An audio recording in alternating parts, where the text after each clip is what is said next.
गोनू झा जब बच्चे थे तब उनका मन पढ़ाई में नहीं लगता था। उनके माता पिता थे कि उनके पीछे हाथ धोकर पड़े रहते थे कि वे पढ़ें। गोनू झा बातूनी भी थे और चालाक भी। स्कूल में गुरुजी की बेंत से बचने का कोई न कोई अच्छा बहाना वे निकाल ही लेते थे और सहपाठियों के साथ चुहल करने से भी वे बाज नहीं आते थे। उनकी हाजिर जवाबी मुग्धकारी थी, जिसके कारण शिक्षकों का गुस्सा भी ठंडा हो जाया करता था। एक दिन उनके शिक्षक ने उनसे कहा, सुनो गोनू, तुम बुद्धिमान हो, चालाक हो, विवेकशील हो, फिर भी तुम शैतानियां करते रहते हो। यह अच्छी बात नहीं है। मैं देखता हूं तुम दिन भर कक्षा में सहपाठियों से बातें करते रहते हो। अब यह सब छोड़ो और अच्छे विद्यार्थी की तरह कक्षा में ध्यान से गुरुजनों की बातें सुनो। अपना पाठ याद करो। तुम पढ़ाई पर थोड़ा भी ध्यान दोगे तो बहुत अच्छा करोगे।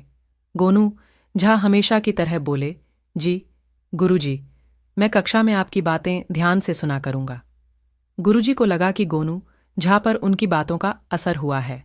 उन्होंने गोनू झा को चेताया, यदि अब से मैंने देख लिया कि तुम कक्षा में सहपाठियों से बातें कर रहे हो या सबक बनाकर नहीं आए हो, तो समझ लो कि तुम्हें कठोर दंड दूंगा। गोनू झा ने गुरुजी की गंभीर वाणी सुनी तो घबरा गए और कहने लगे, नहीं गुरुजी, अब मैं कक्षा में शैतानी नहीं करूंगा, किसी से बातचीत नहीं करूंगा। आप जो सबक देंगे उसे पूरा करूंगा। गुरुजी ने उस दिन गोनू झा को पाठ याद करने के लिए दिया और कहा कि कल जब विद्यालय आओगे तो यह पाठ अवश्य याद हो जाना चाहिए। गोनू झा ने हामी भर दी। स्कूल में छुट्टी की घंटी बजी। गोनू झा घर वापस आए, बस्ता ताक पर रखा और खेलने चले गए। खेलकर लौटे तो भोजन किया और सो गए।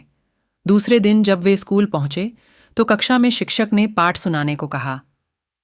गोनू झा बहुत शांत होकर बोले, गुरुजी, आपने तो कहा था कि कल सुनाना, इसलिए आज मैं याद करके नहीं आया, कल सुना दूंगा। गुरुजी को गुस्सा आ गया। उन्होंने गोनू झा की कान उमेट दी और बोले, कल पाठ ही नहीं, पूरी पोथी खत्म करके आओगे, नहीं तो तुम्हें ऐसा दंड दूंगा कि तुम्हारी सारी चालाकी आंसुओं में घुल जाएगी। समझ गए ना? गोनू झा ने अपना कान सहलाते हुए कहा, जी गुरुजी। फिर छुट्टी हुई। गोनू झा घर लौटे और फिर पहुंच गए खेल के मैदान में। घर पहुंचे, खाना खाया, माँ से किस्से सुने और सो गए।